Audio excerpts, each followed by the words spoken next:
families, thank you for joining me again for Fun Fridays. Today we will be doing a craft, so let's get started.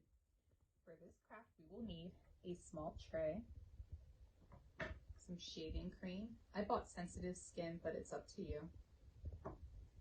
Different colored paints, washable, some paper towels or wipes if you'd like. I have some paint here and some brushes and a spoon, depending on what your child might like. Let's get started. All right, we are about to get started. I forgot to mention to you all that if you have an old t-shirt, feel free to put it on your child so that they don't get as messy. I'm going to put the shaving cream in the tray here.